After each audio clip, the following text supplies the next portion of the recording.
Welcome today to today's community workshop. We're going to be talking about saving and paying for college, or ahorrar y pagar la universidad. And we have three wonderful people here with us today. Two representatives from New College of Florida and one representative from Valencia College of Florida. And of course, we could not do these community workshops without the partnership of the wonderful Charles and Marjorie Barancik Foundation. They make so much of what we do possible. We truly can't thank them enough. So moving on, before we begin, I want to share with you how to access our Spanish interpretation. So to access Spanish interpretation, you want to click more on the lower right or upper right-hand corner of your screen, then click language interpretation, then click Spanish and mute original audio. Para acceder a la interpretación en español, haga clic en más en la esquina inferior derecha o superior derecha de su pantalla. Luego haga clic en interpretación de idiomas, luego haga clic en español y en silenciar audio original. So I'll give everyone a moment just to do that. If you have any trouble, just let us know in the chat and we will help you out. Okay, so I'd like to talk a little bit about who we are at Unidos now, what it is we do, what's our mission. So our mission is to elevate the quality of life of the Latino and Hispanic community through education, integration, and civic engagement. And we do this through a variety of programs. We do this through our high school clubs, our Future Leaders Academy, which is probably our most well-known program. We also have Flag and Flams for our elementary and middle school students. We also host FAFSA workshops, and we have a parent leadership program as well. And of course, we have community workshops just like this one. And today we're going to be learning from Danielle Barkowitz of Valencia College. And also from New College, we have Bill Woodson and Kim McCabe, and they are going to speak to you about different ways you can save and pay for college. So I will let Danielle take it over. Thank you so much. And I'm going to make sure I'm sharing my screen. So give me 1 second. And let's make sure this is active. Can I just get a nod? Alex, are you seeing my screen? Yes. Perfect. Wonderful. Well, thank you, everyone, and welcome. First of all, thank you for being awake and with us on a Saturday morning.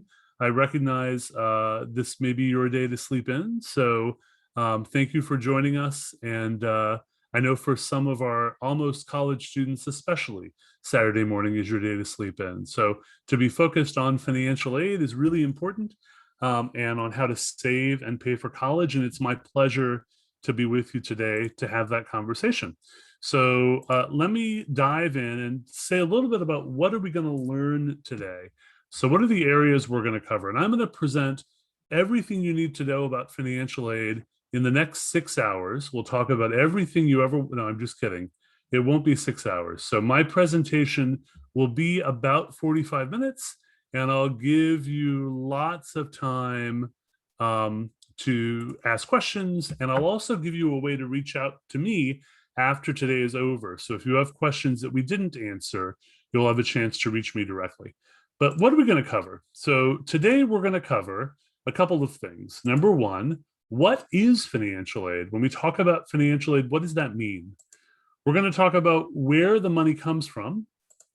We'll talk about how do we determine what you're eligible for. And finally, when and how do you apply for financial aid? So let's start. I want to do a little introduction so you know a little bit more about me. So who am I and what's my background? So I've spent about 30 years working in the fields of financial aid and college financing experience. I've worked at a lot of institutions, some public schools, some private schools, some undergraduate, some graduate, some small, some large. I also have a blog that I keep online about financial aid, and you can find that blog at moneymanblog.com. It doesn't speak specifically about Valencia's financial aid. It talks about the system as a whole, and you're welcome to visit the blog and learn more about financial aid and how college financing works at any time. And I try to post fairly regularly if I can as things come up. So here are some of the colleges that I've worked at through the course of my career. So I was assistant director of financial aid at Boston College. I was director of financial aid at MIT in Cambridge, was director of financial aid and dean of student affairs at Columbia University. And I've now made my way to Florida, and I've been at Valencia for the last 4 years, and it's a really great place to be. So love Orlando, love Florida, and thrilled to be with you today. So that's me. I'd love to learn a little more about you. So all of you have access to the chat. Let me actually ask the question first before we get to that one. If you can type in the chat, if you're a student, what year in high school are you? Are you a freshman in high school, a sophomore in high school? What year in high school are you? And if you're a parent, what year is your student? Is your student a freshman, sophomore? What year are they? I'm curious to know sort of where you are in your high school journey. So I'll give you a second. Go ahead and open up the chat and type in. So I see, great. We've got one senior who's responded. Thank you.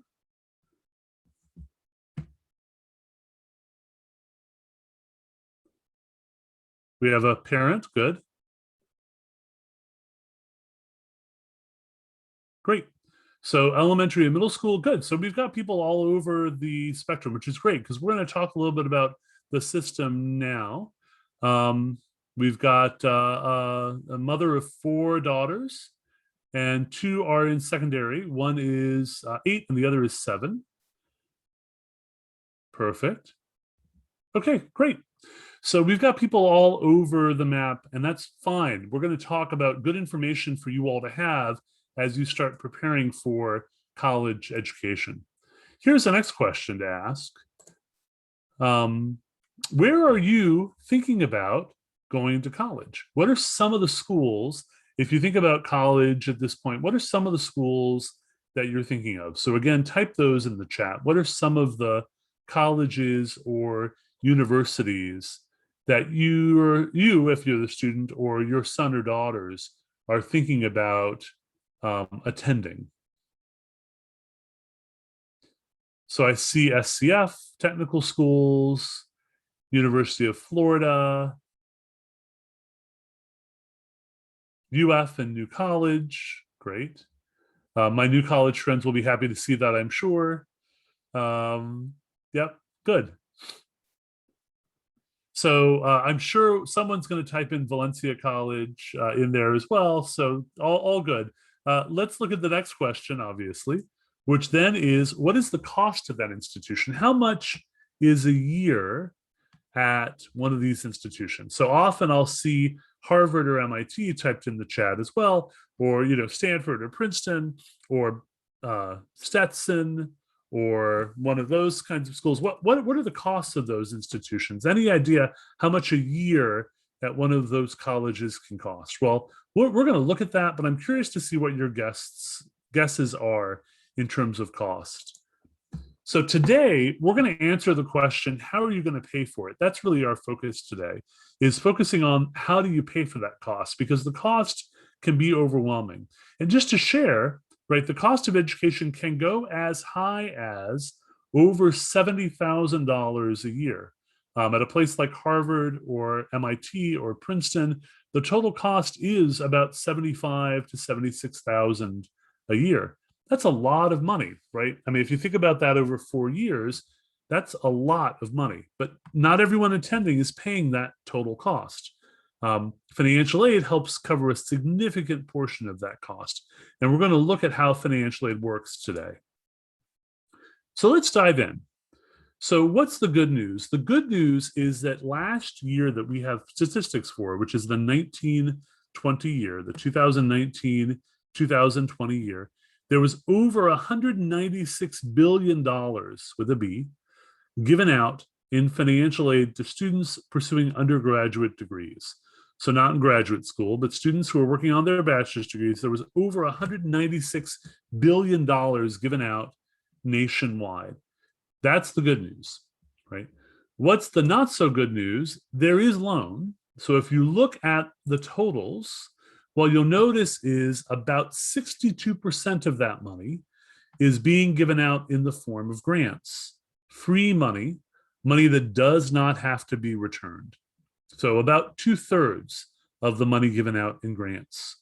About 30% is being given out in loans, between federal loans and private company loans. So about a third, a little less than a third, being given out in the form of loans.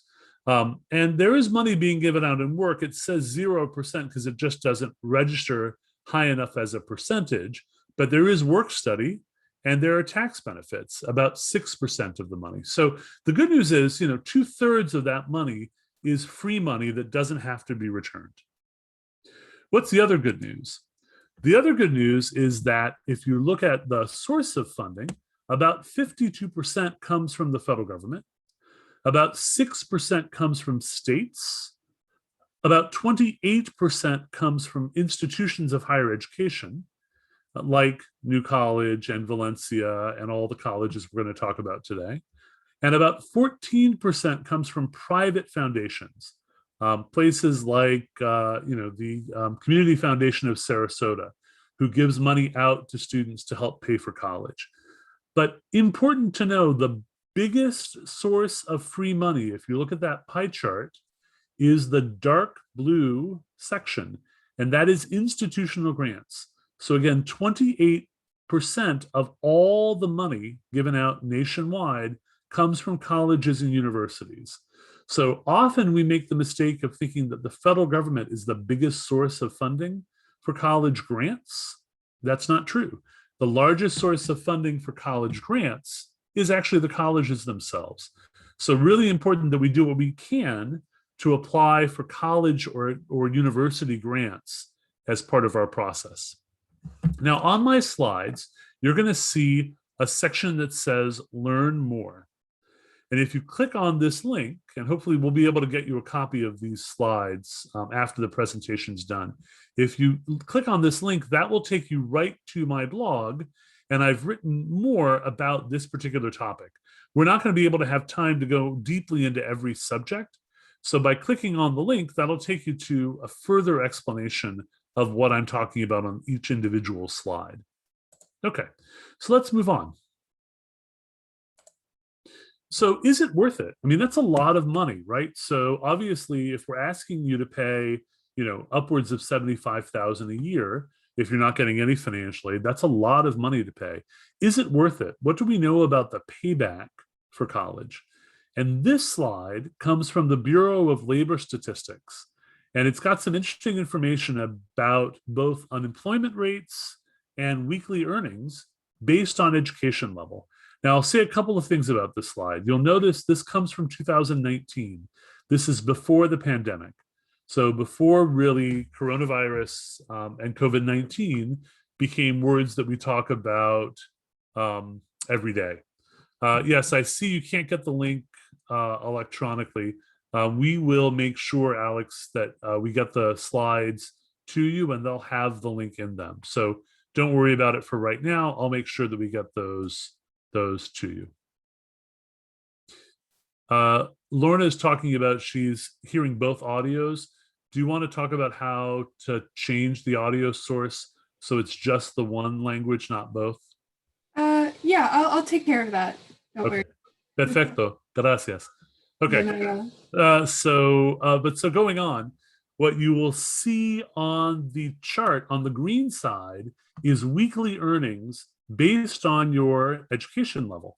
So you can tell that the higher you go up the educational ladder, the more you earn per week in take-home pay, right? And you can see that just getting an associate's degree almost doubles, what you have without a high school diploma. Getting your bachelor's degree definitely doubles. And you can see over time what that means. On the left side, you can see the unemployment rate. So just getting your associate's degree cuts in half your chances of being unemployed than not having a high school degree. So again, really important to see the impact in your lifetime of each of these degrees, or a degree if you pursue it. Okay, so there are a couple of pieces of vocabulary we want to make sure that you know and understand, because they're going to be part of what we talk about for the rest of the of the presentation today. And those are three different topics. Number one, COA, which stands for cost of attendance. Number two, EFC, which stands for expected family contribution. And number three, financial need. So let me define those and we'll talk about what they mean. COA, or cost of attendance, that's how much a year costs. And that's a reflection of what you as a family would have to pay for your student to go to college. That includes not just tuition, not just billed expenses, so not just the expenses the college bills you, but also things that you'd be expected to pay for just by living for that year for the student. So for example, housing, meals, books. You may not write a check to the college for those, although maybe you will if you're living on campus, but you probably won't write a check to the college for all of those expenses, but they're still expenses you have to pay. So the way financial aid works, we look at the total expense estimate for a year. That's your cost of attendance. The second piece we look at is how much you can afford. So you as an individual family can afford an amount of that cost of attendance. And that's what we call your expected family contribution. We ask you to complete an application for financial aid. We'll talk about those applications in a second. And that application then is what we use to determine your expected family contribution. And the difference between those two numbers is your need, right? So your what you need or what your eligibility for financial aid is the difference between those two numbers. So let's look at some sample costs of attendance. So this chart shows you basically in 2020-21, this year, what are some of the different costs of attendance that some of our colleges nationwide have? And you'll see on the very right side of the chart, you'll see Harvard and MIT and Emory and Stetson. And you'll see that those costs per year, cost of attendance, are anywhere between about $64,000 to $75,000. And they all four lines merge in one. You'll see then some of the other colleges listed, and I didn't have room to list every college, so I apologize to my friends at New College, they're not here, but I'm sure they can talk about this in their section. You'll see the costs of attendance at some of the schools in Florida that you've named, and you'll see four different lines. Why are there different lines? Well, first of all, there's a difference in cost between in-state and out-of-state tuition. So if you're deemed to be a resident of Florida, you will qualify for in-state tuition. Currently, by the way, just to say, that includes students who are dreamers or undocumented students who can prove that they graduated from La Florida High School. They also can qualify for in-state tuition. In-state tuition can save you a lot of money. And the rule is in Florida, you have to be a resident of Florida for at least 1 year to qualify for in-state tuition before you begin college attendance. So you'll see, for example, at University of Florida, right, the in-state tuition rate for a student living basically with their parents is $11,850. That's the total cost. You can see if you live off campus, it's if you are not a resident of Florida, it's another $23,000 on top of that. So the penalty, if you will, for being out of state is really high. So obviously one big way to save for college is to qualify for that in-state tuition. You can also see the difference between living with your parents or relatives and living in a dorm room or a residence hall, either on campus or off campus. And in that situation, right, the amount also varies based on the resident situation you choose. Obviously, if you live with your parents as a student, we assume you're not paying as much in rent or paying anything in rent, which is different than if you're living in a dorm or a residence hall, or you're living in an apartment off campus. So we build different costs of attendance based on your living situation. So let's take a sample student and let's talk about how this might work in reality. So let's say I've got one student who's applying to 5 different colleges. And they go through the application process, and it's determined that their family contribution's $10,000. And the different colleges have different costs. So college A costs $70,000 a year, college B costs $50,000, college C costs $30,000, college D costs $20,000, college E costs $10,000 a year. So you can see on the chart the different amounts. How much would that family pay at any of those colleges? They would pay $10,000. Their EFC, their expected family contribution, would be $10,000. And the rest of it, the rest of the money you see in the yellow color on the chart, that would be covered by financial aid. So the idea here is that you, as an individual, should apply to the college you want to, regardless of the cost. The cost, hopefully, won't make a difference unless you can afford to pay all of the costs. The idea of financial aid is that it helps you make a decision without regard to the cost. Now, that assumes that the college can give you all of this financial aid. And remember, we said that some of the money in that yellow is going to be loans that does have to be repaid. But the basic idea here, and this is what I want to end this particular section with focusing on, is that you really shouldn't focus on the sticker price, on the total cost, on the $75,000 at Harvard, for example. What you should focus on is the net price. What is your true cost going to be?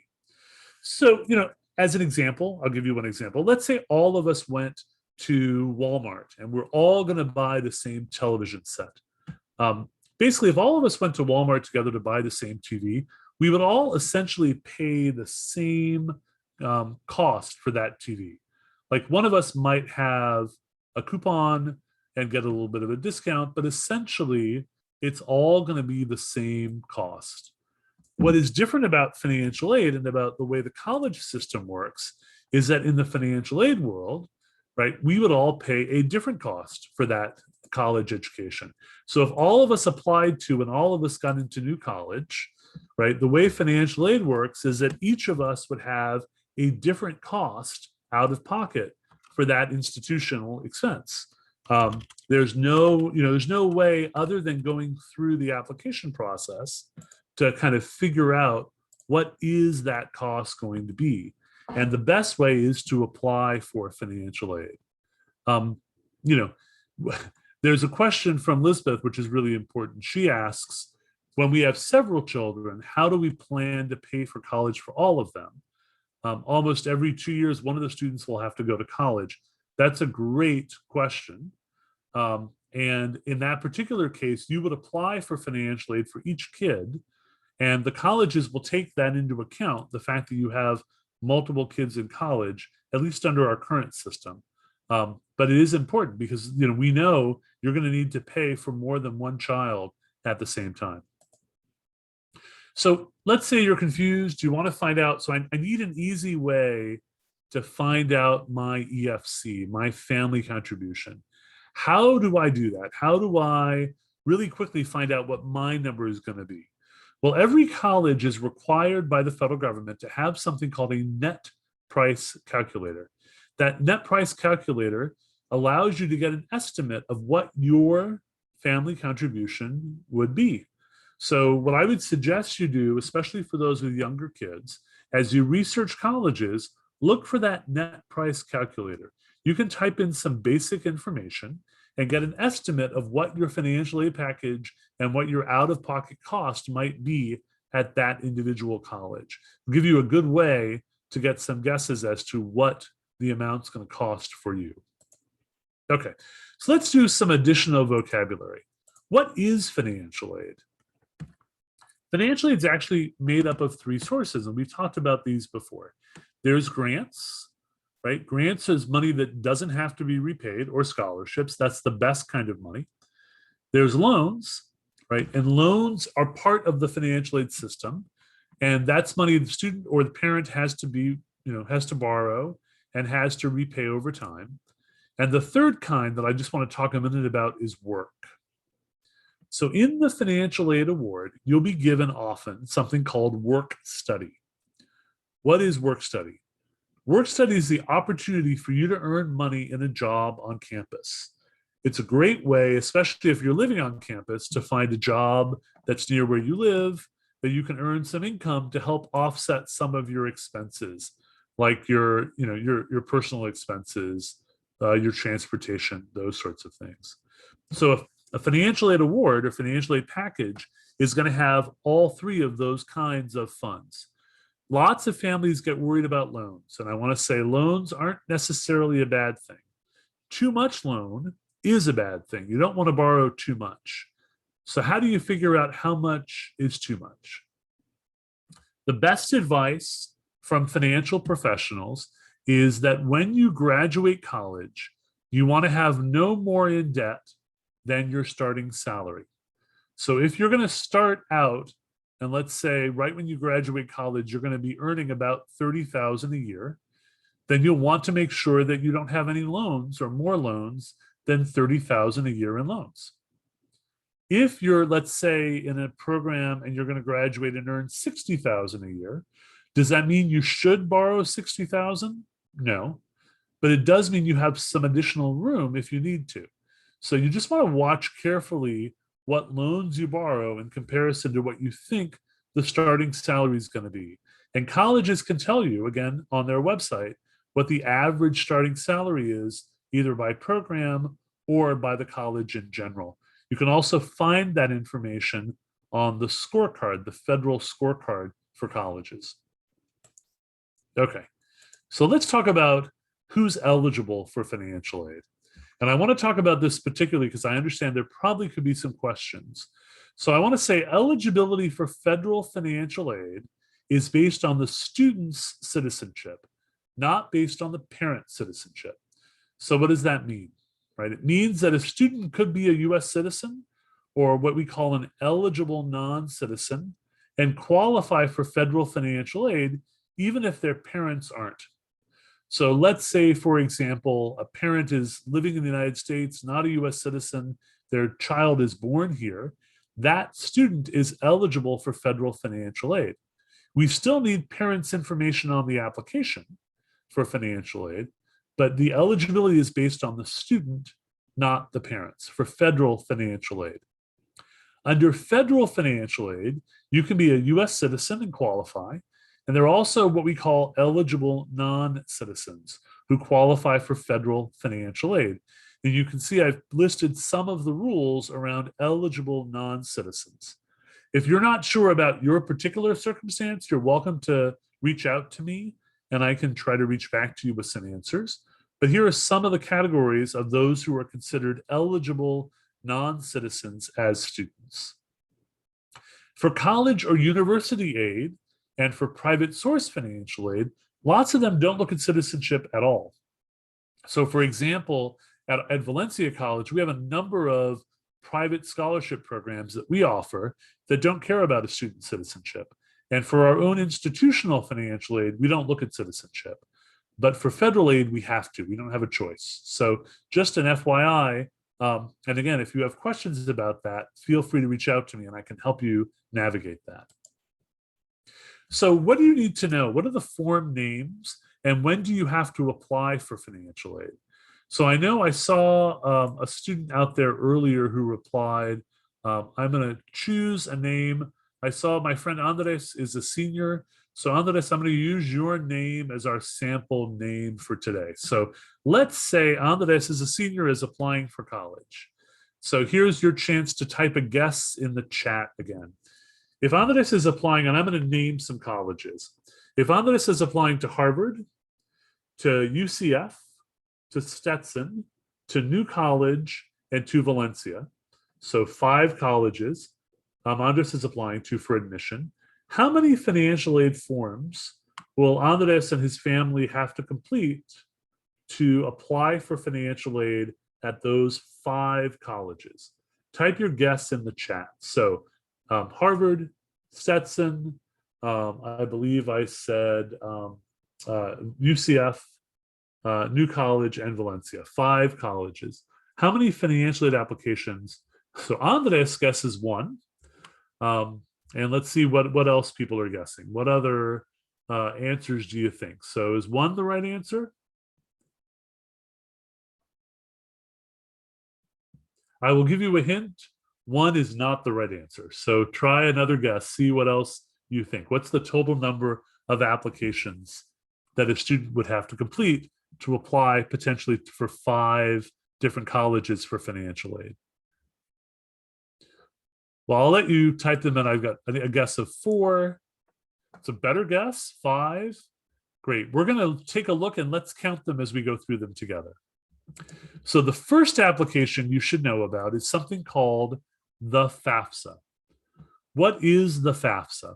The FAFSA is a free application for federal student aid. It is free, and you can actually apply for free. You list every college on the application, all 5 of them, and you apply every year with the FAFSA.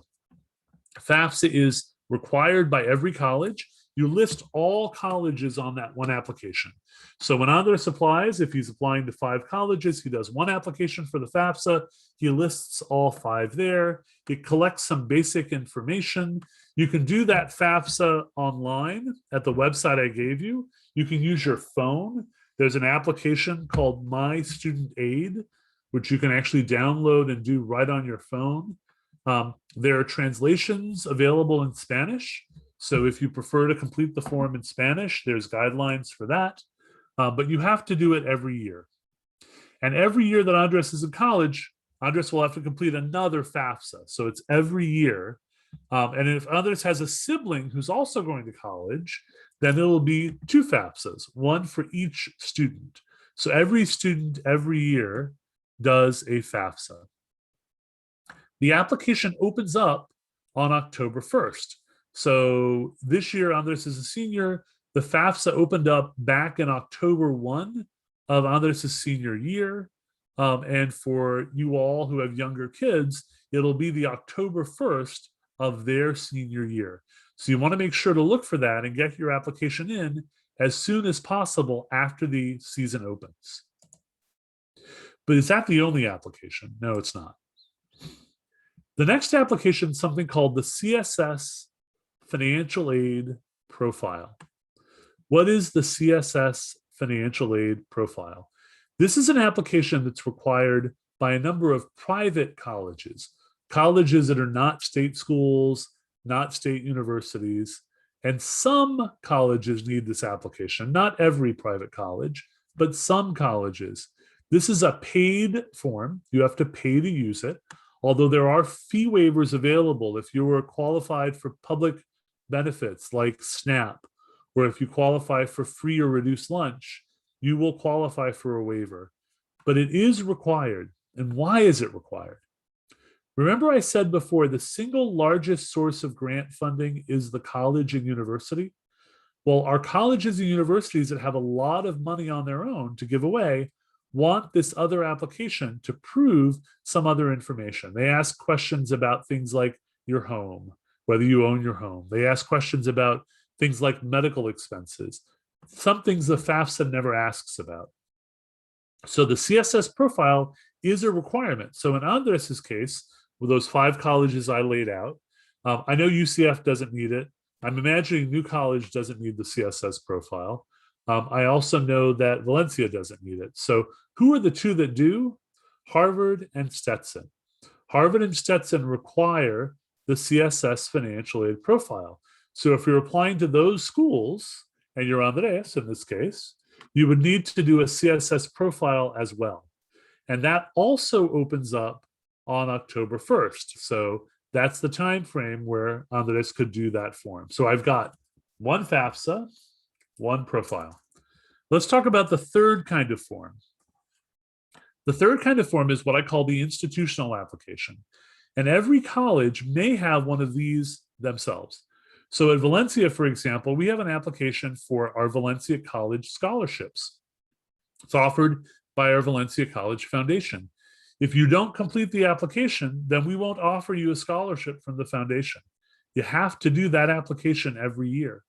So again, you want to make sure to ask the college, do you have an application for scholarships at your institution? And if you do, you want to make sure you complete that. So it's possible that there could be up to 5 other forms based on the individual colleges, right? We said Andres 5 colleges, so it could be 5 forms. So we've got 1 FAFSA each year, 1 profile each year, and up to 5 individual college applications. So that is 7. Is that it? No, there's 1 more. What about Florida? So Florida has 12 different state scholarship grant and work programs. Many of you know probably the Bright Futures as the single biggest program in Florida. That is true, but that's not the only program in Florida. There are 11 other programs. And to qualify for them, you need to complete the Florida financial aid application. The good news about the Florida financial aid application is you only do it once. And you do it 1 time in your senior year in high school. And once you do it once, you're done. You don't have to ever do it again. And probably for most of you, that application will be done actually in your school. So in the senior year, in one of the classes, usually either history or English, they'll actually have a day where everyone does the application together. But just be aware that application is required and you can only do it during your senior year in high school. If you miss it, you're out of luck. So even if you think you're going out of state for college, you want to make sure to do that so that just in case you change your mind, you have the option to qualify for Florida financial aid.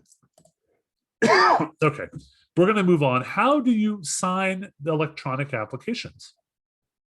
If we're talking about things that are electronic, what's the way you sign them?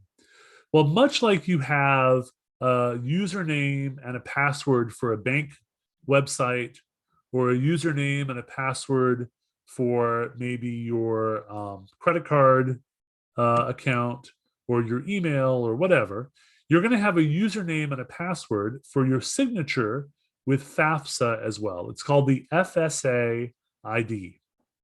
And that's used for every federal student aid website. It's the same one for borrowing a loan, for repaying a loan, all of that. So you want to make sure that you register for that. And again, you can register for that during the student's senior year. The website is listed here. You can wait until the senior year, but the student's going to need an FSA ID, and at least 1 parent is going to need an FSA ID. Either mom or dad, or one of the parents will need to have their own FSA ID so they can log in and sign as well. Speaking about parents, we've got to talk about who is a parent. So the federal government has some unusual rules about who they consider a parent. And this is particularly important if you are in a divorced or separated household. If that is true, who is considered a parent depends on who the child lives with. So let me give an example. Let's say my wife and I, we divorce, and our child is going to live with me. When it comes time for the FAFSA, then the only person reporting information on the FAFSA is me as dad. When it comes to parent 2, there's no information provided because the student lives with me more than half of the year. If the student lives half with me and half with mom, then the question becomes who provides more financial support? And only then do you look at that information. Now, I will say the FAFSA talks about parent 1 and parent 2. It never uses the term mom and dad, really. Why is that? Well, because the FAFSA is for all kinds of families. We have families with 2 parents who are same gender, who are dad and dad, who complete the FAFSA. We have families with mom and mom. We have families with dad and stepmom, or mom and stepdad. It really doesn't matter. The FAFSA looks at that household that the student lives in. That's the household that's measured for the purpose of the FAFSA.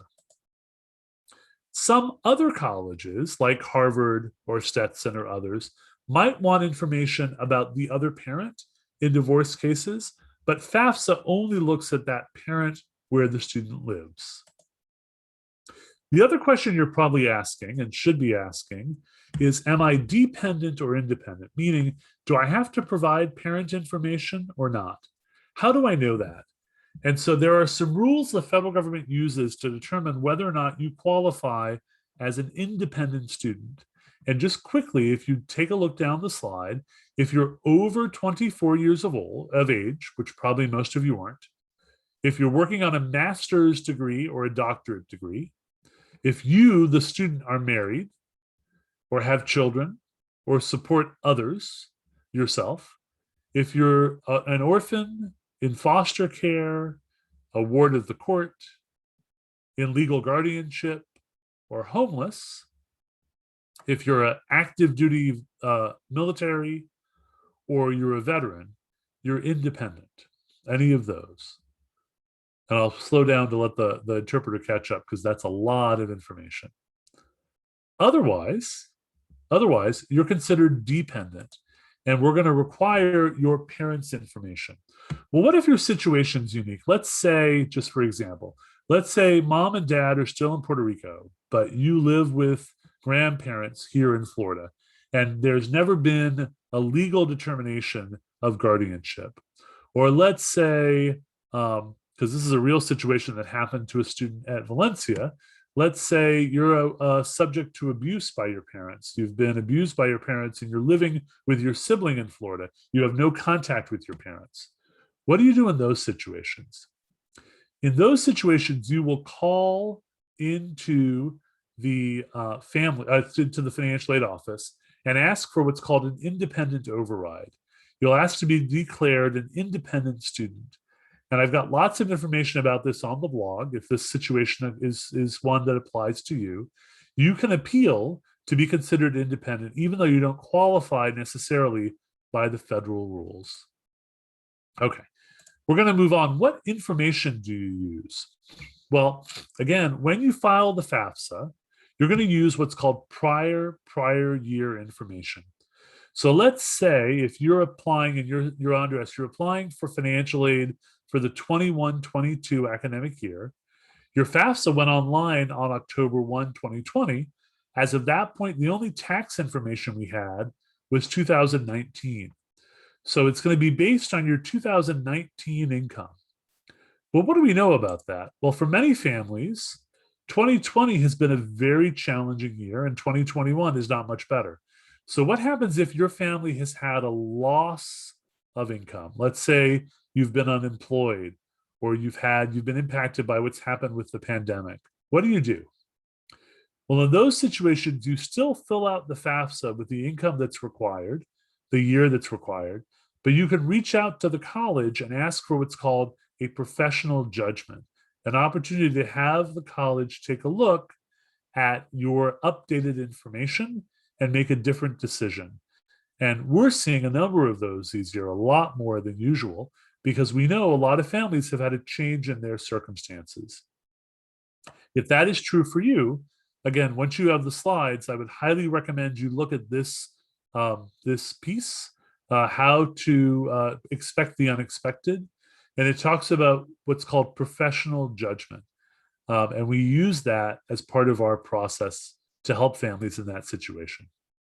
So we're going to start moving to closing. And to do that, I want to give you a picture.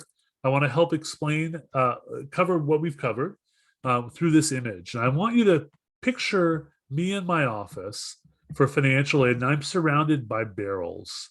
And every barrel represents one of you. So my job in the financial aid office is to help fill up the barrel. And that barrel represents the cost of college. So let's say the barrel is going to take 25,000 coins to fill it up. My job is to find $25,000 to help you fill up your barrel. What is the first thing, the first source of funding I'm going to put into that barrel? The first source is going to be your family contribution. So in this example, this family had a family contribution of $5,000. So I'm going to put 5,000 coins in the barrel. That's going to be your family contribution. You notice it goes all the way to the bottom because it's the first thing I put in. What's the next thing I put in? Well, generally, the next thing I'm going to offer you is some combination of grant and scholarship. And in this case, you see this student got $7,000 of grant and $6,800 of scholarship. What's the next thing I'm going to put in? Next, I would offer some combination of a work award and a loan award. So the student qualifies for a direct loan and work study. Now, what happens if I can't fill up the barrel? If I'm unable to give you all that money in the barrel, what's left is what we call unmet need. So it's the need for financial aid that I at the college can't provide to you, right? So in that situation, what is the family really paying for college? Well, they're paying their $5,000, but they're also paying their unmet need. So when you start comparing financial aid awards from different colleges, you really need to think about all of these pieces, right? What is your contribution? What's your EFC? And what is your unmet need? What was the college unable to provide to you that you're going to have to make up for yourself? And the reason that's important to understand is because that might have impact on what you can afford to pay. The other thing to keep in mind is that, again, you have the loan and work award, which is money that, again, you're going to have to pay back over time in the terms of the loan or earn at a job on campus. So I know Kathy had a question about the $5,000. It's based on the family income. Yes, and it's based really on the FAFSA and the data you provided on that FAFSA. So in this case, it's based on the 2019 income and family's assets. That's how we got to that $5,000. And if you want to know about your particular situation, you would do one of those net price calculators to find out what your cost is going to be. So today we've talked a lot about federal government, state government, college, university. We haven't talked about the bottom three here. There are other sources of financial aid, like private agencies or professional associations, or maybe parents' employer. These are called private scholarships. And how do you find out about them? So again, I have a whole section on the blog on private scholarships. There is a lot of money out there. The site that I recommend is a site called FastWeb, fastweb.com. They have listed over 1.5 million scholarships worth over $3.4 billion. You want to set up a profile and provide information, and it will limit down based on what you say. So if you say, for example, that you're living in Florida and you want to major in marine biology, and you come from a Honduran background, and et cetera, it will limit down and give you the scholarships, particularly that you match with. And it will tell you some of these have essays, some of them don't. The ones that have essays generally have less applicants. So I would certainly suggest you apply to those if you can. Also, for those of you that are dreamers, there's a phenomenal program called the dream.us, which I've listed on this slide. Take a look at that if you are a dreamer. They will help you pay for college, especially because you will not qualify for federal financial aid, at least not under the current rules. And also, don't forget that your school may have its own scholarship program and application. Make sure you get that application in. Okay, so if you need more help, where do you go after today? So I'm going to give you, and remember to stick around, by the way, because we've got our friends at New College who are going to talk after I'm done. But let me give you some links in case you need more help. So these two, and again, you'll get a copy of the slides. This is the FAFSA link, the College Board link. This is a great site that has information about financial aid at finaid.org. And my blog, which you can certainly translate, it works with Google Translate in case you want to read it in Spanish, but my blog's available there as well. Remember, every college's financial aid office has great information about their programs. Your high school guidance office can be helpful. And don't forget your great friends at Unidos Now, who do a terrific job of giving information about financial aid, and they do FAFSA application workshops and other pieces. So thank you again to Unidos Now for offering this kind of education. Really important that you keep in touch. Also, we at the college, at Valencia College, offer a free event every year, and that free event is called FAFSA Frenzy. And it's an opportunity for you to get help filling out your FAFSA. This year, we did it all online during the month of October and November. And it's a free event. You don't have to be coming to Valencia. to make use of it. We will help you fill out your FAFSA online for free. The link is the one we use. And again, in your senior year in high school, take a look and you'll see some information about that FAFSA frenzy. And here's your last source. This is my contact information. This is my direct email address. Feel free to email me if you have questions after today. The best way I learn about what you want to know is by the questions you ask, and that helps me do a better job the next time I do this presentation. So feel free to email me with questions you have after today, and I'll be happy to provide some answers for you. So with that, I know we're going to move to questions. So I'm going to stop the share. And Alex or Cynthia, I'm going to ask you if you can help me with translation or other questions that come through. That would be great. Any questions you're seeing in the chat that I should address?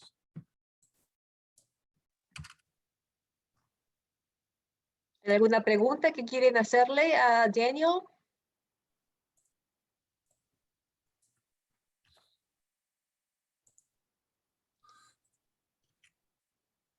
There are a lot of compliments, Daniel. Thank you. Thank you. Yeah, for being so thorough.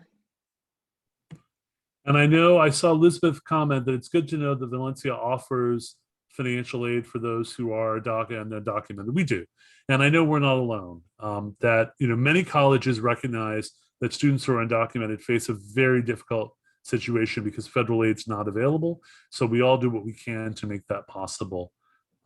So I know my colleagues will join me in that. So individual programs, federal aid's not available. That doesn't mean that college university aid is the same. So Daniel, there is actually a question. I don't think it was addressed in Spanish from Kathy.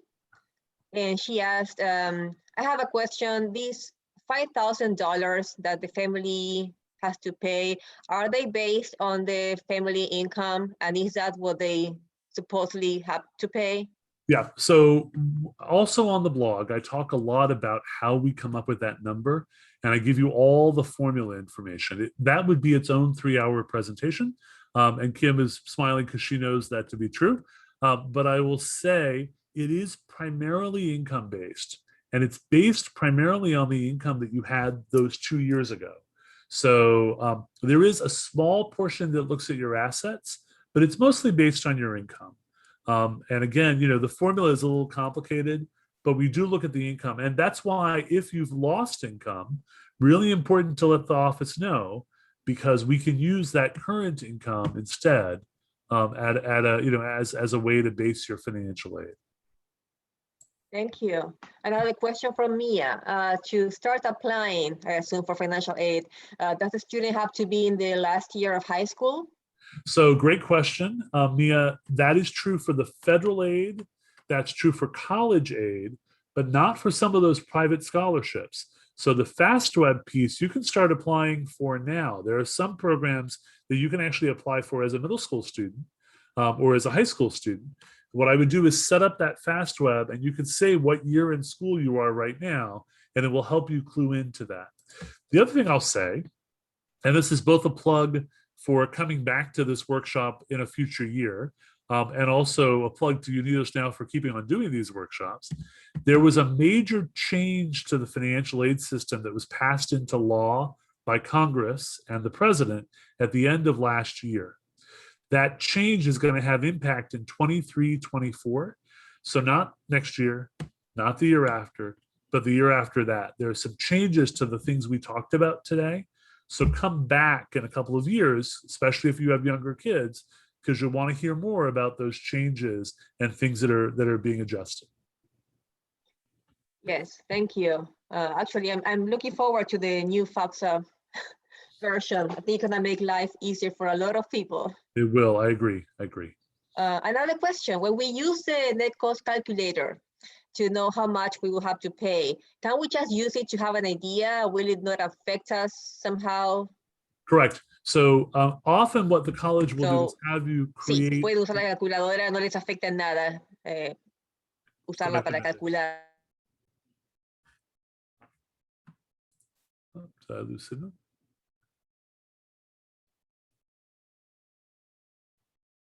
doing now? Or what can we start doing now to help? Yep. So a couple of things. So first of all, important to know that the net price calculator won't have any impact on your chances of admission, often, or any other information. They'll ask you to create a record just so that the college knows you're interested in them, maybe, but there's no impact. It's just for information purposes. The things you can do now are save for college. So one thing is, we didn't talk a lot about the Florida prepaid tuition program, but Florida prepaid is a great program if you think your kid's going to stay in Florida. There are other ways. Any way you can save for college, the better. You should know, remember I said about how we determine how much you're going to pay. It's mostly income based. It's not so much asset based. So the more you can save now for your students' college, the better off you'll be later, and probably the less they're going to have to borrow. Thank you. And one last question from, actually two more. One is from Lisbeth. How can we start saving now for our students in elementary and middle school? Yep. So I would, again, look at the Florida prepaid program. I can provide something in there. I know many families just simply put money aside in a savings account. And there's nothing wrong with that. Having money set aside that you know is going to be available for your son or daughter for their education. But I'll paste, here is the Florida prepaid web address. So if you want to look at the Florida prepaid program, it's a great program, especially if you're thinking about Florida colleges. It's a great program to begin to save for future tuition. Kim, will you mention briefly anything about Florida prepaid? Yeah, Kim, do you want to say anything about it? Sure. Just very briefly, Florida prepaid kind of allows you to freeze the cost of tuition as it is right now. So let's say your child's only 10 years old, you would purchase a plan, and then when they go to college, you're using those credits. So you've really purchased the tuition cost at a much lower cost to your family. And the thing is also, if your student ends up going to college outside of the state, you can still use that money that you put aside. So it's a great option if you're able to do it. And it's great that you have the link there, Daniel. Thank you. I have another question. This is a very good one also. How can we reduce the future cost of college? Can taking dual enrollment courses help us reduce our cost? So I saw that question come through. That's a really wonderful question. So yes, especially I would highly recommend for students who are able, dual enrollment's a great program to start earning college credits while you're in high school. Depending upon when you start, some students can actually finish high school with an associate's degree, with 2 years of college already done. So, depends on when you start. And now in Florida, I think you can start as early as 9th grade, potentially, to start taking dual enrollment classes. But you want to make sure it's the right fit. Not every student is it the right fit for it, but for the right student who has that academic drive, who can succeed in college level courses, it can be a great way to earn credit and reduce the amount of time you're in college. I'll share with you, my daughter graduated from the ACE program, another program, not quite dual enrollment, but another program that has the same kind of benefit. So when she graduated, she had lots of credits that she brought with her into college. Now, in her case, it means that she's actually doing 2 majors in 4 years, where normally she wouldn't have been able to do that. She's going to be in college the same amount of time, but it helps her be a little broader in the things she wants to focus on. So again, it may or may not save you time, but for many families it does. So dual enrollment, the ACE program, AP courses, all of those ways can help you reduce the amount of time you're in college. Absolutely. Perfect, thank you. So no more question, but there's a comment that I would like to translate. Kathy mentioned, thank you so much for helping me understand better that I can push my children, my daughters, and help them understand that they can go to college, that it's possible to go to college. And I think that's a wonderful message to close your presentation. That's our goal, to help everybody understand that there are opportunities out there. Some are harder than others to get, but there are options for everybody to pursue a post-secondary education path. And I will end with a de nada and con mucho gusto. And it's really been a pleasure to be part of the presentation today. So I know my friends at New College will do a great job as well. But I wanted to, again, thank you and remind you that feel free to reach out to me if you have questions after today as well. Thank you, Daniel. It's been a pleasure having you. We appreciate you agreeing to present a very short notice and providing this wealth of information for our families. Have a wonderful weekend. Alex, you can go on. Thank you. All right, up next we have Bill Woodson and Kim McCabe from New College, so I will let them take it away. Thank you. Good morning, buenos dias. It's really a pleasure to be with Unidos Now. I always enjoy engaging with the team of Unidos Now and with the wonderful parents and students that they work with. My name is Bill Woodson. I'm going to introduce myself very quickly, and I have a few opening comments. I also want my colleague, Kim McCabe, to just maybe introduce herself. I'm going to share like a little bit of where I'm from and that type of thing as well. So Kim, maybe you can introduce yourself and explain what you do at New College, and then we'll both be taking some questions. Hi, of course. I'm Kim McCabe. I'm the Associate Director of Financial Aid at New College, and I've spent my entire career in admissions and financial aid, both here in Florida and in the New England area.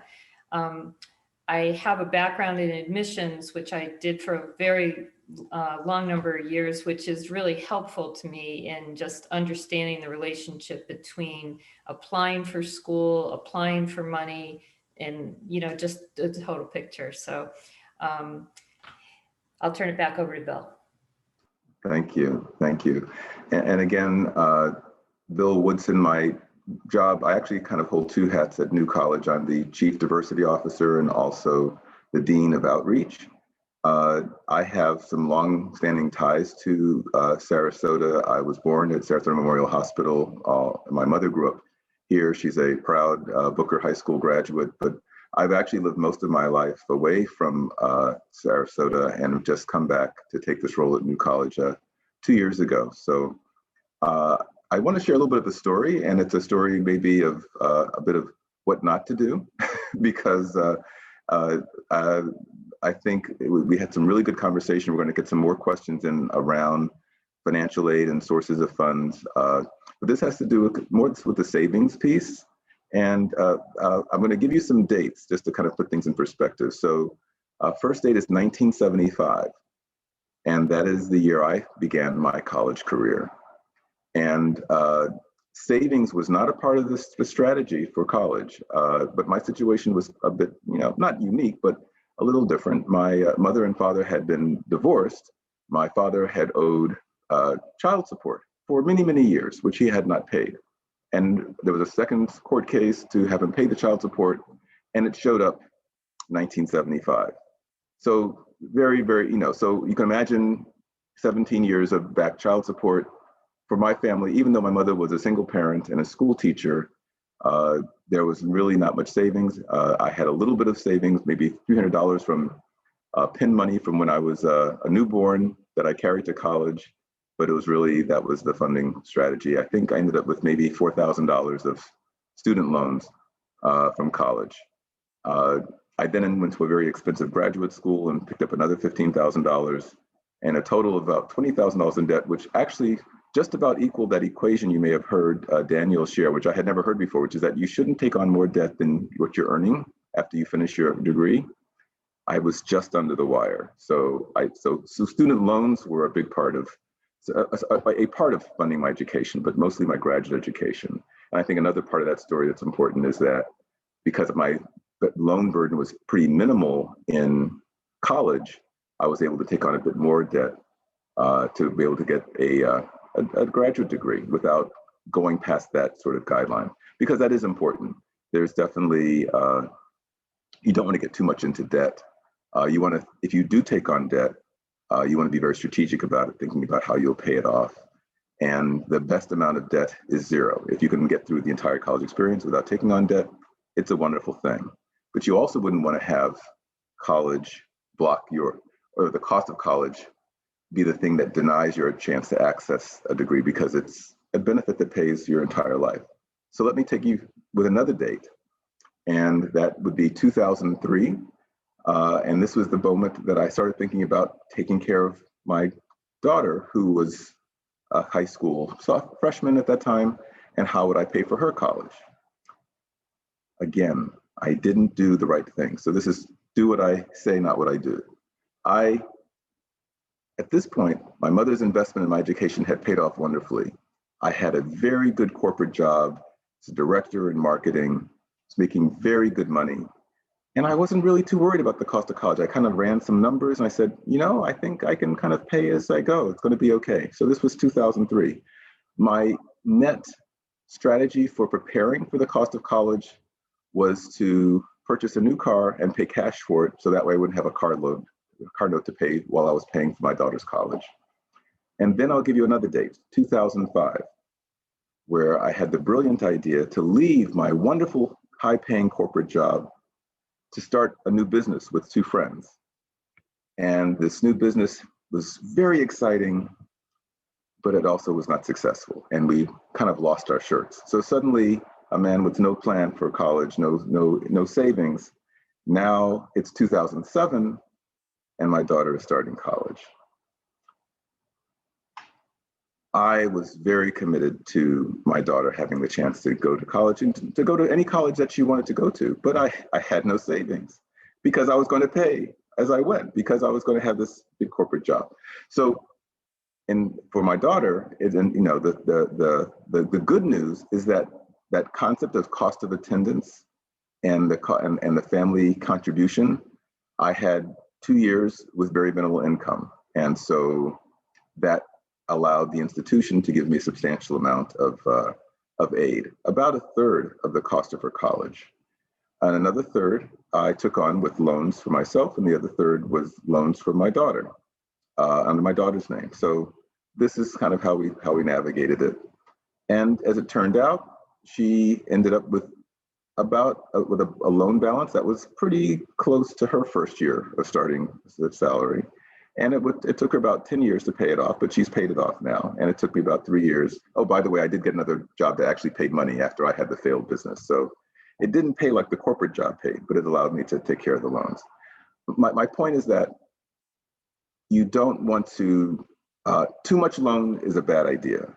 And saying, I am never going to take on loans, no matter if it means I can't go to college, I would argue that that's also a bad idea. I think you want to manage it as small as possible, take advantage of the scholarships that are available. One of the questions that came in is, when should you begin to look at scholarship opportunities? And I would say you want to start, if you can, start at least a year before you think the money will actually be in hand. So if you're planning to go to college in September of 2021, ideally you would have started September in 2020 to begin. It doesn't mean that you're doomed if you haven't begun, but it is really good to take that lead time, because sometimes there's long lead time, there are deadlines, sometimes there's information you need to collect. Some of the more the higher value scholarships, sometimes they need transcripts, sometimes they need letters of recommendation, and you want to make sure that your student has enough time to understand all those requirements, understand the deadlines, and get everything in well before the deadline, so you don't lose out on that.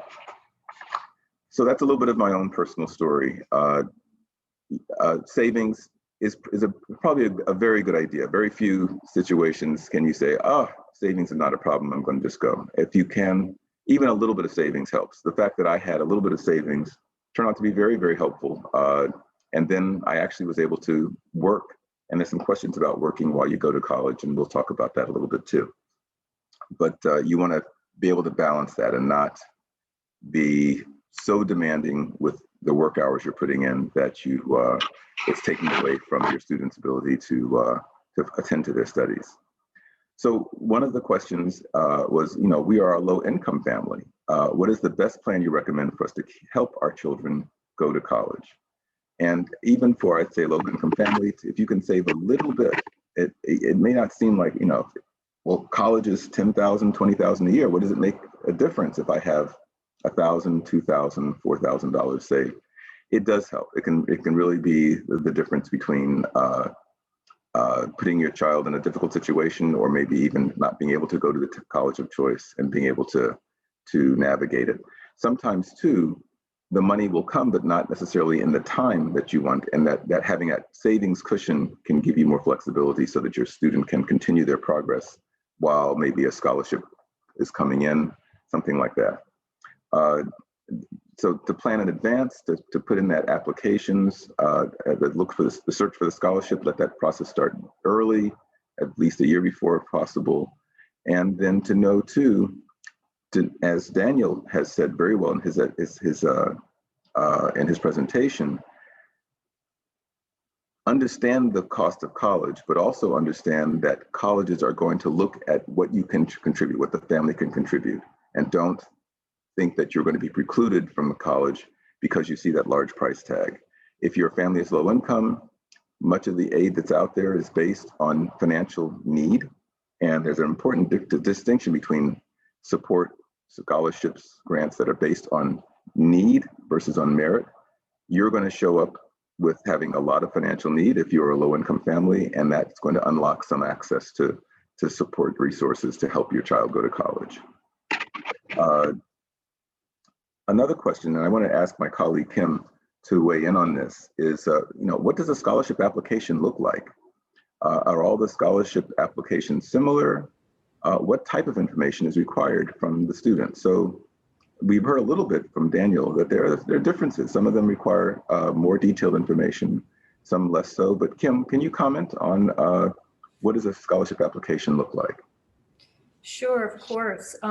So Daniel mentioned that each college could have a separate application for scholarships. And so you do want to check that out for any schools that you're interested in applying to. So there's two kinds of scholarship applications I'll address. One is through the college itself, the institution, and then other scholarship applications could be through the community. So you may want to apply for the Community Foundation Scholarship, or a professional organization. Let's say your parent is a teacher, the Teachers Association could have a scholarship application. So those are the two different kinds. So at New College, we award an academic scholarship for every student, but then we also have some scholarships available for stacking on top of that would require an application. So Daniel's point is a really good one, is please look at every college you're interested in and see if you have to do something in addition to that FAFSA.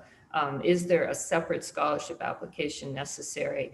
I know at our school, the ones that have applications are like for very narrow interests, like, are you a writer? Are you someone who wants to be involved in leadership activities? Are you someone really involved with STEM?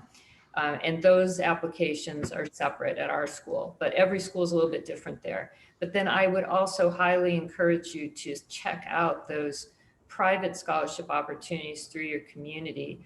You have a much better chance of being awarded a scholarship from your community than you do like a big national program, like maybe it's FedEx that has they're going to award 2 scholarships to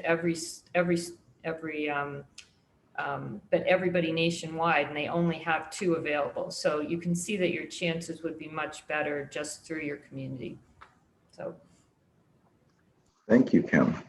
Another question that came in is that some felt, I've heard it's not a good idea to apply for student loans. Are all loans bad?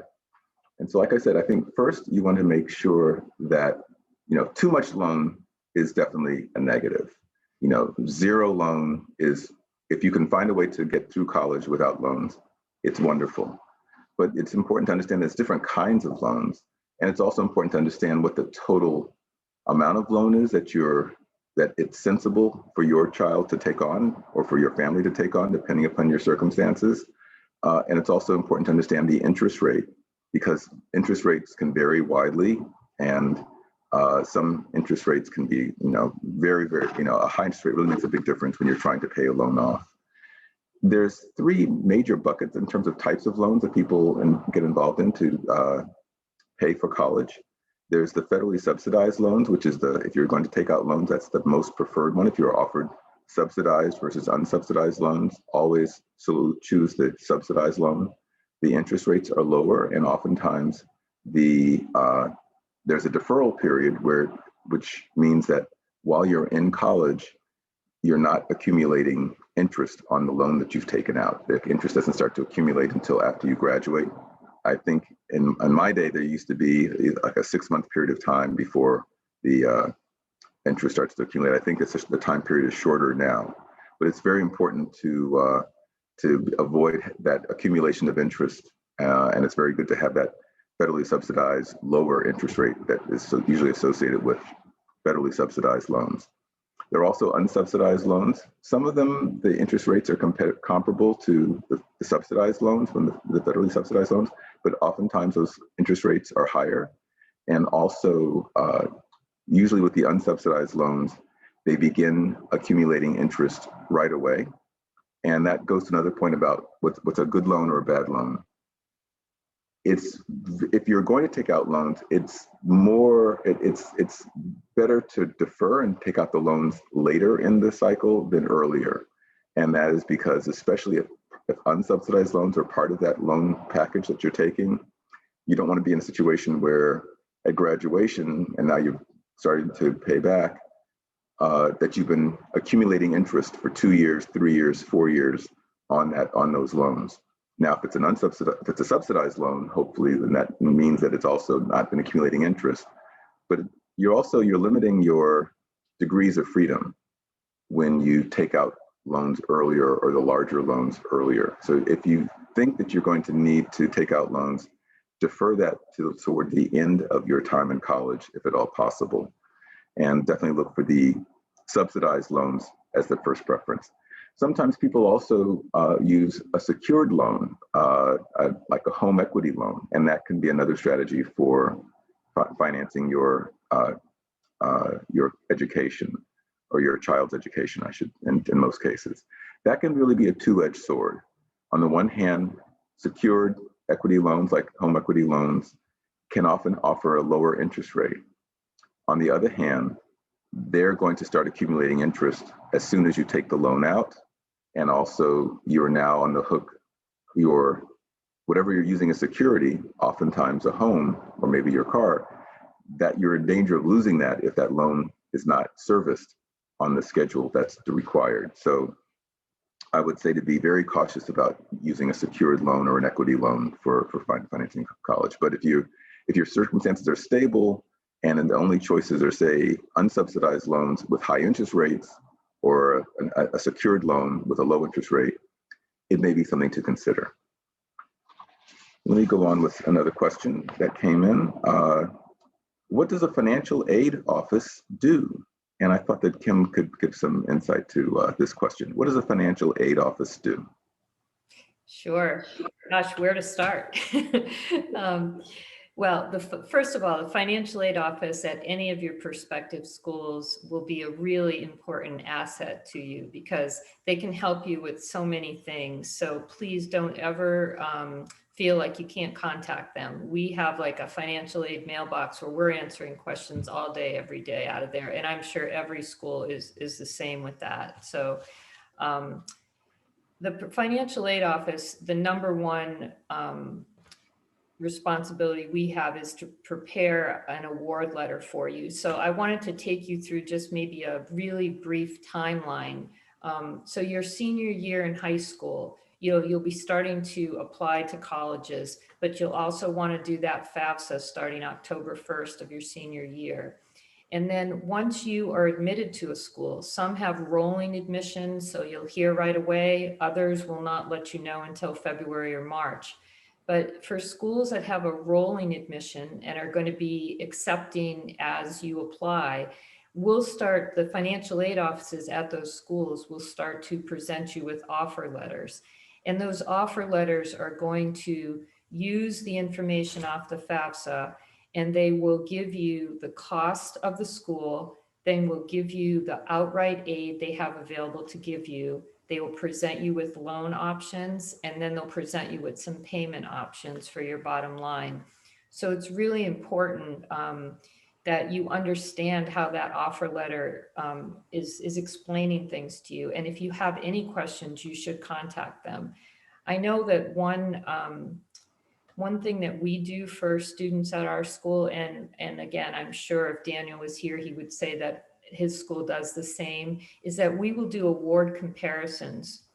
So if it's really overwhelming for you to understand how each school, stacks up, and Daniel alluded to it a little bit with his looking at your cost, your bottom line, is what we do is we put all the offers in an Excel spreadsheet for you. We look at the costs, we take the aid, we give you your bottom line with loans, your bottom line without loans. And it's really helpful to families to get that kind of apples to apples comparison. So don't be afraid to ask your financial aid office if they can assist you with that.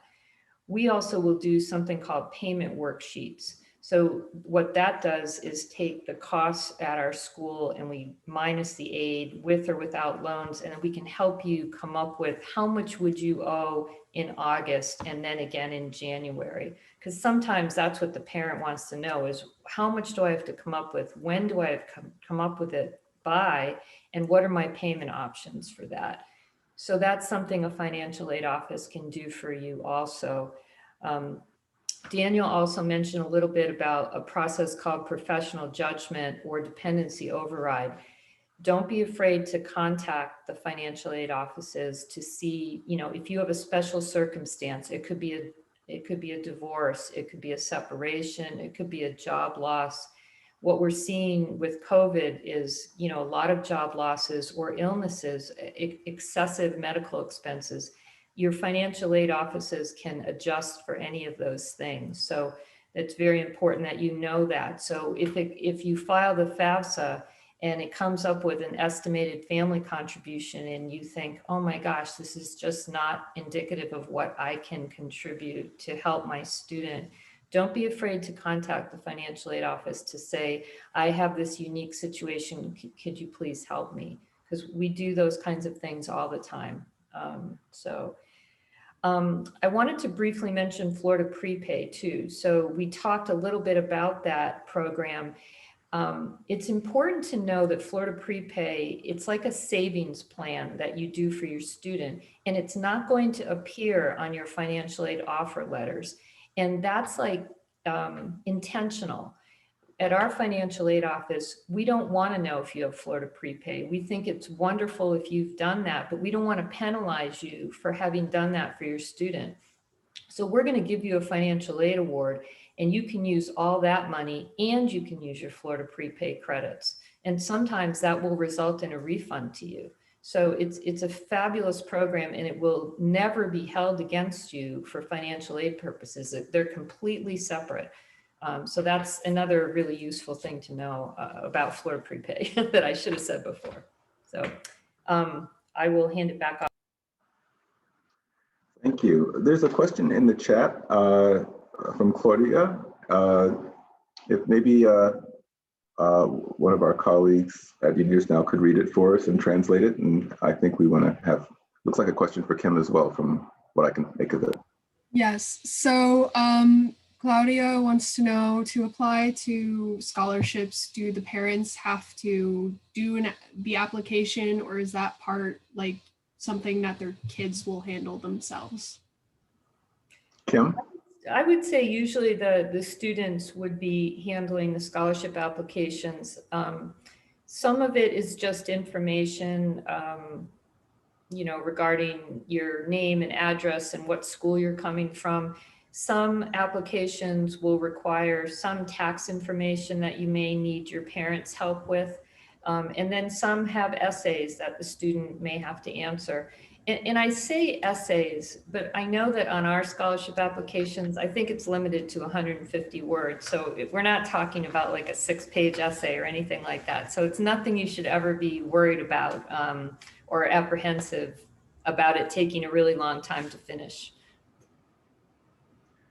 Kim, I think this would be a good question for you also. We got a question about confidentiality.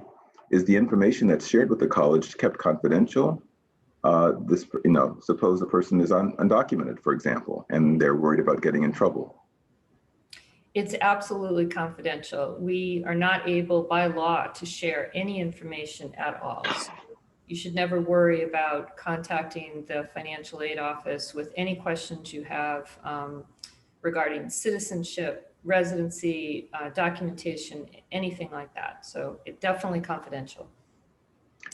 Confidentiality protocols are taken very seriously in colleges. Kim will tell you that sometimes I will tease her because there's questions I have about a particular student situation. She's saying, well, I can't tell you that. I said, but we work at the same school. But we take the confidentiality very seriously. Not only do we not share it externally, there's limitations and guidance around even how we can share it amongst ourselves on the campus. There was a question about financial aid. Is financial aid only given to students who have a high GPA? And I think I touched on this a moment ago, but just to reiterate, there are two kinds of financial aid. There's merit-based aid and there's need-based aid. The merit-based aid is typically driven heavily by test scores and GPAs.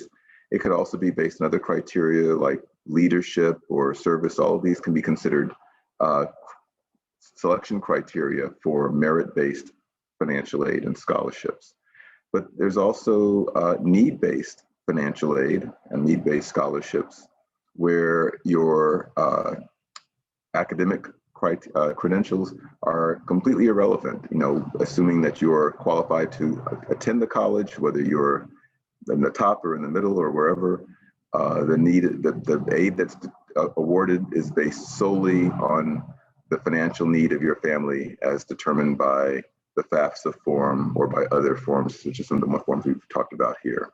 So, and then there are also some awards that are based on a combination of things. So you have to have both demonstrated financial need and also demonstrated merit. An example of that is there's a Barancic scholarship that New College offers that has both a need-based component and then a merit-based component. In this case, the merit is not so much on your test scores or your GPA, it's based on your demonstrated leadership. So that's an example of a combination scholarship award that has both a need and a merit component to it. Anything you want to add to that, Kim, or does that cover it? No, I think that's a good explanation. There's need-based, there's merit-based, and sometimes the scholarship applications will also look at your activities, whether it's a leadership scholarship or, you know, and those are a little bit more specific. Mm-hmm. This next question is for you as well, Kim, though. I know that FAFSA is based on the family's tax returns, but after filing our taxes, my husband lost his job. So now our income has decreased significantly. How can we explain that to the colleges so that they don't make a financial aid award decision based solely on the FAFSA? Yeah, and that's where that professional judgment process comes in, is each school has a little bit different way of handling it. And I would encourage you to either call the financial aid office or look on their website to see what the process is at that school. But for instance, if the job loss is impacting or is not impacting the 2019 tax returns, but the job loss would impact the 2020 tax returns, the financial aid office has the ability to use the 2020 information instead of 2019. So that's kind of simplifying it, but we're able to use information that you can provide that would help us give you a more advantageous financial aid offer. Thank you. So there was a question about Florida prepaid, and we've talked about Florida prepaid a bit, but in the presentation today, I heard something that was pretty exciting and I think is worth maybe exploring a little bit more closely. So the question came in, is the Florida prepaid program a good option to save money for my child's college education? And one of the things that makes the Florida prepaid option such a good option, if you have the capacity to put away even a small amount of savings, is that the cost of education is going up all the time. So when I went to college in 1975 versus when my daughter went to college in 2007, the cost of college had literally increased by a factor of 5. So for me, it was probably about $10,000 a year. For my daughter, it was about $50,000 a year because it was an expensive school. And now you hear the most expensive schools have increased another 50% from 2007 to 2021, where the most expensive schools in the country may be as much as $75,000 a year, which is a lot more than the $50,000 a year when my daughter was a college student in 2007. If your child is 5 years old or 10 years old now, you can anticipate when they're going to college 8 years from now, 13 years from now, college is going to be another 10, 20, 30, 40% more expensive than it is today, perhaps. The future is never told. But when the dollar you save today in the Florida prepaid program, as I understand it, and Kim may want to expand on this, but it will secure that proportion of the cost of college. So let's say in-state tuition in colleges today is $10,000. It's a little less than that, but we'll use 10,000. It's a nice round number. Let's say that 10 years from now, when your 8-year-old is now 18 and they're going to college, let's say the cost of college is now $14,000.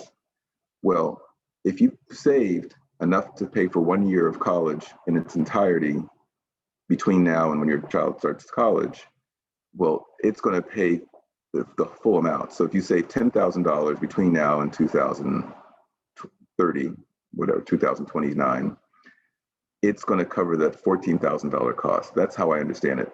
Kim, do I have the understanding correctly? Is there anything more you want to say about that?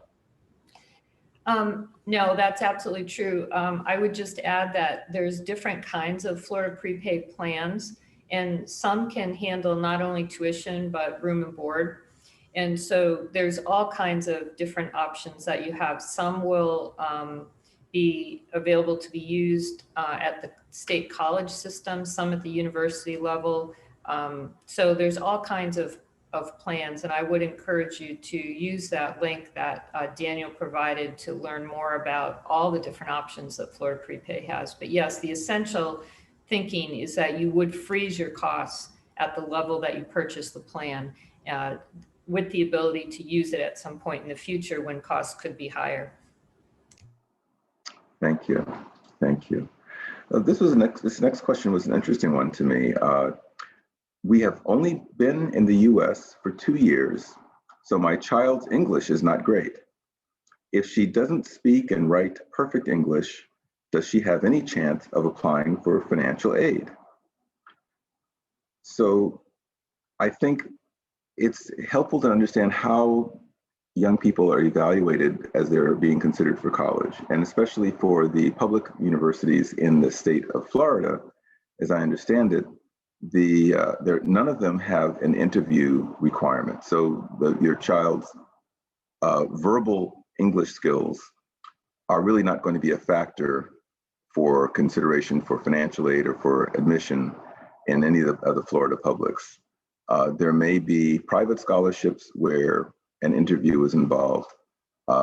That's going to be dependent on which private scholarship that we're talking about. Now, written English skills are important. Many colleges have an essay requirement. Even colleges like New College, which was recently gone to essay optional, particularly if a child's test scores are not exceptional or their GPA is okay, but not excellent.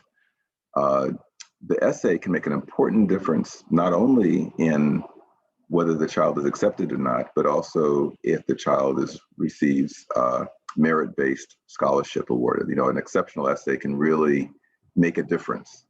And so it's hard to write an exceptional essay if you aren't a strong writer. So I would say that writing skills are certainly very, very helpful. But again, remember, we talked about the fact that there's two kinds of financial aid. So if it's need-based financial aid, their performance is not, as long as it's acceptable to get them admitted to the program, it's not going to have any impact on their proficiency. Is not going to have any impact on the need-based aid that they receive. Again, if there's essay requirements, that those writing skills are always helpful. Of course, you still want to encourage your child to improve, to enhance their English skills as much as they can, both verbal and written, because once they're in college, those skills are very important to their successful navigation of the program. But if we're talking about financial aid, that's how those things do or don't matter. Another question came in. My son is in elementary school and he is already talking about going to Harvard. How can his dad and I help him achieve his dream? Well, hopefully you all have another hour to spend with us. So that's a really long conversation. I will actually try to just summarize briefly a couple of things. So there's a lot that parents can do to help even a young child be as prepared as possible for those highly selective, highly competitive opportunities. Exposure to a broad range of experiences is so important. Co-curricular experiences are really important. They're important because we all have different things that spark our creativity, our energy, and it's hard to know what that might be unless you're exposed, right? How do you know you want to be an airline pilot or a surgeon or a lawyer or an environmental activist or a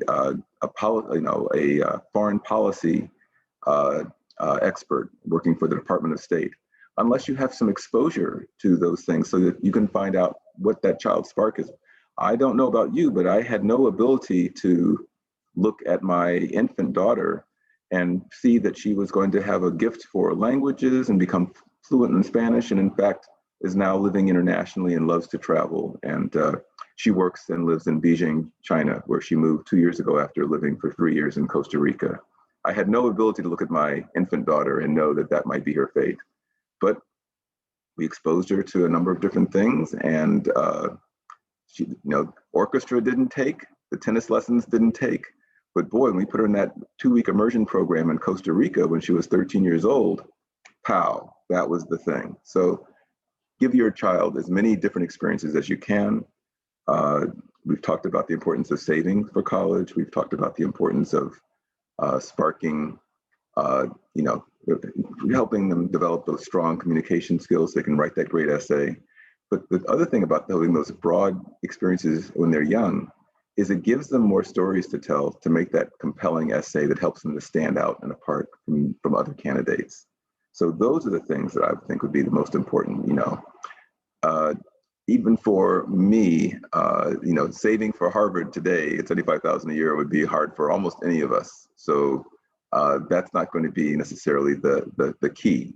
Save if you can, but it's that giving that child, put them in the most competitive school that they can handle. Look for specialized programming. Look for the high school's reputation in putting the kids that graduate from that high school into the most competitive colleges. Those are the things that you can do as a parent to help your elementary school student have that maximum opportunity to attend a top competitive college. How are we doing on time? Are we okay? We're doing very well, yes. And Bill, following up on what you have just mentioned, we recently had parents asking who have kids in middle school, and how to choose a high school. What's the best high school for our kids so that they are, in a better place to apply for college eventually? Are there some high schools that are better than others? So if you have any tip on that, that would be very helpful too. That is a fabulous question, and lucky for you, I have a lot of experience and a lot of opinion about this exact thing. The right high school, the right educational preparation is super important to maximizing our child's potential. And here's what's interesting is that different children are going to be maximally supported by different things. Some students really need academic rigor. They need the challenge. And that's the thing that you need to focus on. Some children really want, they blossom when they have a chance to explore their creative side. So if you see that spark in your child, invest in putting them in places, whether it's in the curriculum, like the VPA program, the Visual and Performing Arts program at Booker High School is an example of a great program that engages and sparks a certain kind of creativity in a child. Some children, they're very social. Some children really, they do really well in sports, and they really get invigorated by the discipline and the camaraderie of the sports program. Put them in a school that has a great sports program. Some people think, oh, it's got to be the academics, or it's got to be the sports, or it's got to be the creative. It depends on what the connection is for your child. And I know some of us can feel like, well, I want my child to be a doctor or a lawyer. I want, that's my thing. So I'm not going to encourage anything that's not on the doctor or lawyer path, or engineer is another popular one. My experience, and this is both as a parent and also as an educator, is that children blossom when you connect to the things that are important and engaging to them. If you have a child whose true gift is playing the cello, putting a paintbrush in their hand is not going to be the thing. Putting them in a calculus class and saying you've got to learn advanced mathematics so you can be an engineer, you're not going to get that child's full potential. And some children are amazing. They have the ability to play fantastic cello and to also come up with new mathematical formulas, or to learn biology and chemistry and be a great doctor. And that's great. And that's one of the reasons that we want to expose them to a lot of different things, because how will you find out that they have both the musical ability and also the ability to do mathematics or to do chemistry or the sciences? So, but expose them to everything. And when you see the thing that sparks them, nurture that, whatever that might be. Yeah, I would add to that quickly, if I may. Please. Just from my years in admissions, is that it is important to have a passion outside of school. Because especially if your dream is to apply to a school like Harvard, let's say, is unfortunately, everyone who's applying has fantastic grades. And it makes it extremely competitive. And so I know that when I was evaluating admissions applications, I'm looking at how much you've challenged yourself with your academic program in high school.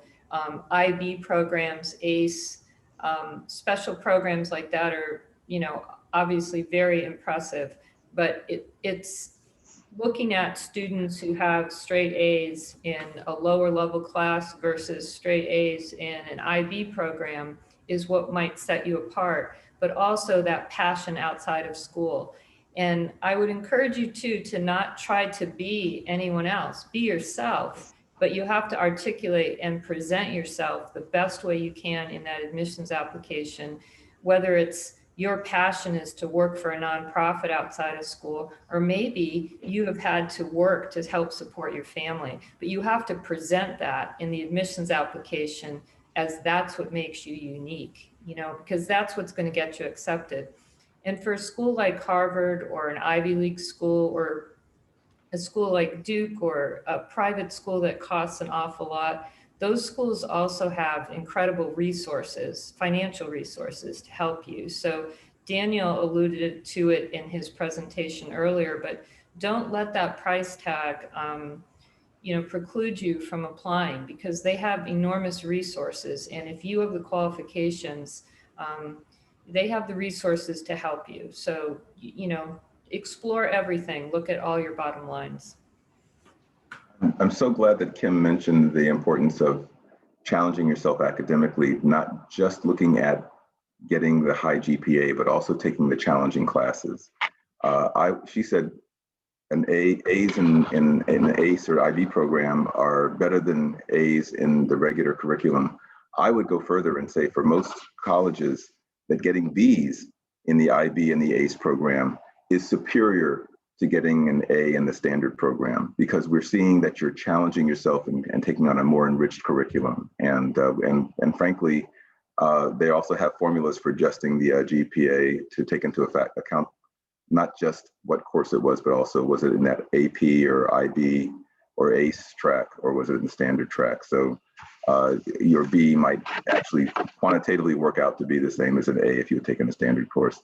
Plus, you're going to have more respect from the admissions committee because you're taking the challenging academic pathway. Thanks for mentioning that, Kim. It's also really important, and Kim said it as well, but I just want to reinforce it.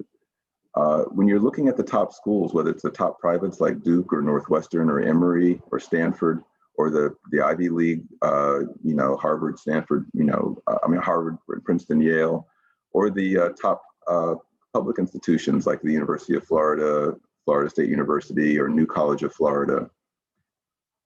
Everyone has a 4-point GPA, 4.2, 4.6. I mean, it's amazing. How do we pick from among all these amazing GPAs?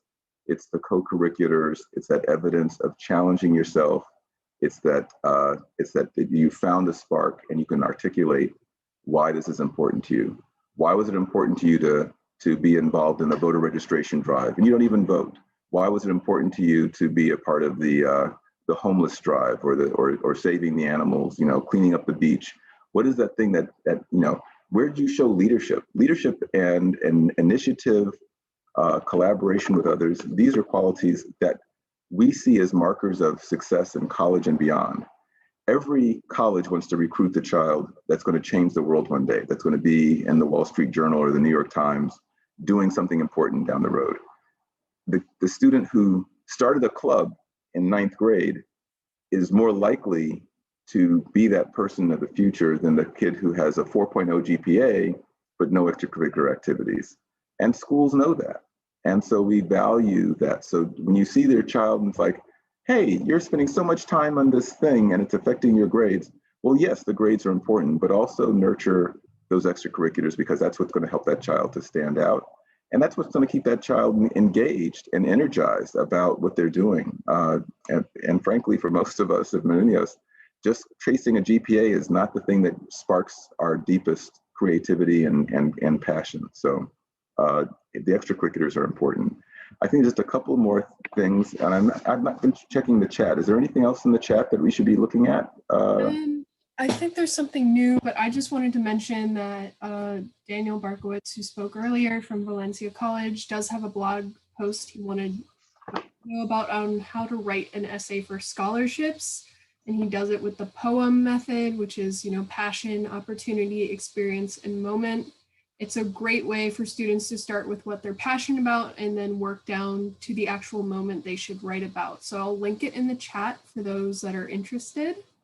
And I will see if there's any more questions for you. I had a great question for Kim while you're checking the chat. Can you explain how to read a financial aid award letter? My daughter got accepted to several colleges, but I am confused about how much financial aid each college is offering her. And I'm hoping that in Kim's answer, she will address the fact that it's not just about how much financial aid, it's about what's the full cost of attendance. But Kim, please respond to that. Sure. I alluded to this a little bit earlier in these award comparisons because unfortunately there's not a generic model that each school is required to use. So everybody's financial aid award letter could look a little bit different. And it is important to be sure that you're not fooled with what you're seeing. Most financial aid award letters should have your detailed costs, not just billable costs, but also costs of things like books, supplies, transportation to and from school. Maybe you need a laptop. There's additional variable costs that are built into that term, cost of attendance. But you look at your costs, the second section should have your outright grant aid. In other words, money that does not have to be paid back. The third section should be your loan options, and you should have a bottom line with loans and without loans. Now, some schools will put on federal work study as part of that award letter. We don't at New College because it's not really money that you can use to pay the bill. And so we want students to understand that if you get a job and you're awarded work study, it's something you're paid for as you work. So it's usually not something available to pay your bill like in August. So we don't put it on our award letter, but some schools will, and they'll subtract it from the bottom line. So be sure you look at that. The other thing that some schools do is they'll put down Parent Plus loans on that award letter. So it's important to not just look at the bottom line, is look at how they're calculating that. If it's composed of $50,000 in student loans and Parent Plus loans, you want to know that, you know, so it's very important, and it is very confusing. It's an overwhelming process when you get 6 different award letters and they're all in a different format. That's one of the reasons that we offer that service of award comparisons, and we put it all in an Excel spreadsheet so you can see exactly what you're looking at. And I would imagine most schools would offer that service too, because it can be very difficult. Thank you, Kim. Unless there's other questions, there's this one final question that I want to actually expand on a bit, and it's talking about, it was asking about work study, but I want to really build on that and going to go a little bit broader. But the question was, do you recommend work study, and how many hours can a student work each week? And so there's a lot of questions. Sometimes I see students who are being forbidden from working while they're in high school or while they're in college because the parents are afraid that's going to distract from their studies, which of course, that is the number one job, is the studies. Work study recommendations typically won't allow, I think, more than 15 hours a week? Is that the limit, Kim, while you're in college? Yeah, that's most of our work study students do about 10, but I would say 10 to 15 is average. Yeah, so a few things that I think people don't think about when they're making that choice about, or they're coaching their students about working. And I worked a little bit in high school. I actually took a year off and worked, which turned out to be a very good developmental thing for me. And then I worked all through my college time, and my grades, strangely enough, actually improved when I was working. And I think part of the reason why is because college, unlike high school, it feels very unstructured. You have a lot of control over your time. And the successful college student learns to impose their own discipline on their time. They realize that even though it seems like they have a lot more flexibility in their time versus high school, that if they don't structure it to use it well, they're not going to be as successful. And having a bit of a work schedule is one way of creating some structure. Having a job can also be a good way to feel that you're being productive and valuable in a way that's not just tied to the studies. When I was having a difficult semester, which happened more than one semester while I was in college, because we don't have time for that conversation, but it was often a real kind of a psychological boost to me to feel like I was being successful and productive working, and getting a gratification that I wasn't getting from the classroom. Two other things. Work is a great place to get broader experience, to have experiences, to develop your leadership, to have something that you can talk about, perhaps even in your essays for college. And while you're in college, it's a great way to maybe explore things that you're interested in. I worked for a language laboratory and got exposed to the field of linguistics, which is an interesting field I never thought about when I was, when I was looking at my college experience. I had a chance to interact with different people in different ways. And I would also highly recommend, because we talk about work study, but there's often opportunities to work on campus that are not funded by work study, but are a chance to maybe work with a professor or to work in a department. And I had some very meaningful experiences that were important parts of my college experience, like working on the college radio station. And it paid a little bit, but it was really the experience of creating a radio show that was really enriching to my time as a college student.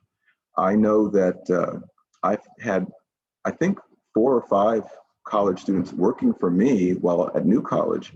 And I know the kind of challenge that I'm giving them, the kind of projects that I give them, the chance to be productive and successful. They're going to remember working for me to an extent that probably is going to exceed any particular class that they took, because they're learning in that co-curricular fashion. So having some work experience while in college, while in high school, can be very valuable, but you want to balance it, because I also see students who take on 25, 35 hours a week while they're in school full time, and it can become a competition. So I would say a little bit of work is great. Working on campus is better than off campus because you don't have the time of commuting, because time is precious while you're a college student, and you do want to minimize that. And frankly, there's a lot of very enriching experiences you can get while working on campus. Even if you're working in our events area, we hire a lot of our students to work in admissions, and they learn a lot about the admissions process that helps them when they're going on to graduate school, and they have a chance to talk to people and build their skills. My daughter was an ambassador and coordinated college tours. She let me go on a tour if I didn't ask her any questions, and I stood in the back. And it was delightful to see the poise and the speaking skills that she was developing working this campus job. I was just thinking of it as just, oh, great, she's making a little bit of money. But it'd actually be very valuable to the development of your young people too. They have a little bit of work experience while they're in college. So I'm a fan of college work, but it should be balanced, and it's hopefully can be on campus, so it's not a distraction. Can you check the chat for me one more time and tell me if there's anything else that might be in there? No more questions. We're running out of time, but Elizabeth wants to say, as always, she loves hearing your stories. They give a great perspective and to help others make better decisions, and I fully agree. So thank you so much. But I'm gonna have to move on. If you have any questions, please reach out to New College. If you guys want to link your emails in the chat. Let me put my email in the chat. And I will share my screen so we can close and get on. All right. So as always, we're going to ask you to complete a survey, but we'll be doing something a little bit differently this time to register for these events that we offer, one of which is kayaking with Moat Marine on May 5th, which is going to be, I think, a wonderful experience. Moat Marine is always so fun to go to. I've always enjoyed it. And the West Coast Black Theater Troupe is presenting a filmed production of one of their plays called Pipeline. And that they'll be holding those screenings on Saturday and Sunday, May 1st to May 2nd. And I do want to point out that this production is not suitable for anyone under the age of 15. So please keep that in mind. I'm going to launch a poll right now. So if you're interested in going to any of those events, let us know. We'll reach out to you with more information afterwards. I'm also going to link the survey in the chat. I hope that you will fill it out. Let us know what you liked, what you didn't like, how you would rate this workshop. It really helps us improve moving forward. So while you're doing the poll, I'm just going to finish this presentation.